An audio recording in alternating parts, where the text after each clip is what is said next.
there! Eu sou a Carla e hoje eu tô aqui pra gente falar um pouquinho de um assunto que aparece para vocês na lição 4 do FIC Idiomas em Inglês, que são os linking sounds. Bom, então a noção de linking sounds, ou o que a gente também chama de connected speech no inglês, segue os mesmos princípios que no português. Ela existe porque é a forma mais natural, é uma maneira da gente falar um pouco mais rápido, atingindo os mesmos objetivos, né? Então a gente está sempre, um dos princípios da linguagem é a economia. Se a gente consegue linkar palavras, usar essa fala encadeada, conectada, a gente acaba economizando tempo, certo? Então, a mesma coisa que acontece no português acontece em todas as línguas do mundo. Alguns exemplos no português. Quando a gente vai dizer coisas como eu adoro estudar inglês. Eu não vou dar uma pausa entre cada palavra que eu digo, né? Quando eu vou no discurso, eu acabo juntando as palavras. Eu adoro estudar inglês. Eu não sei o que eu fiz de errado. Da mesma forma, né? A gente não faz essas pausas, não interrompe o fluxo da fala fazendo pausas entre todas as palavras. Então, vocês têm alguns exemplos aqui com a liberdade poética de não usar os símbolos fonéticos ainda, para vocês terem alguns exemplos em português, tá? No caso do inglês, isso vai acontecer em 3 contextos diferentes.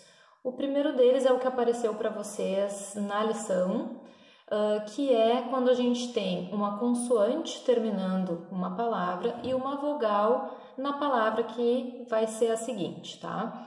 Então, eu vou acabar linkando essa consoante com a vogal, como se eu fosse formar uma nova sílaba. Isso também pode acontecer entre 2 consoantes ou entre 2 vogais. E vocês vão ver isso mais pra frente, tá? Então, a gente vai trabalhar com alguns exemplos das coisas que vocês já viram na lição 4. A dica que eu tenho para vocês é que vocês prestem atenção nos sons e não nas letras, tá? Por que isso? No inglês é bastante comum que a gente tenha vogais no final das palavras, né, que não são pronunciadas. Então, alguns verbos, né, como have, é um verbo que tem um E final que não vai ser pronunciado. Então, vocês têm o desaparecimento desse E deixando o V no final da sílaba. Aí aqui vocês já têm a transcrição fonética para tomar como base.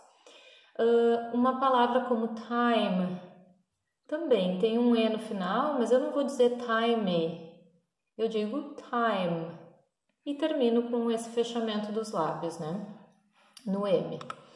Bom, algumas frases então de exemplo pra gente. Can I have a soda?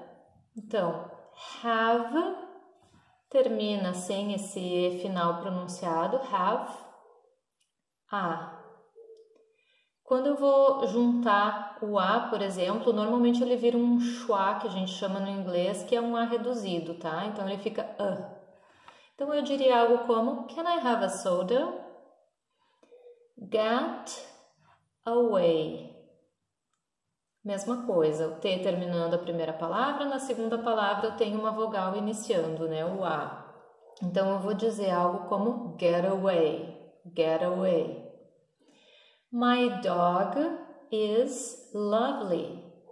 Dog, o G terminando. E aí a gente vê uma variedade muito maior de consoantes no inglês que podem terminar palavras, né? Diferente do português. Então a gente tem muitas consoantes possíveis em final de sílabas.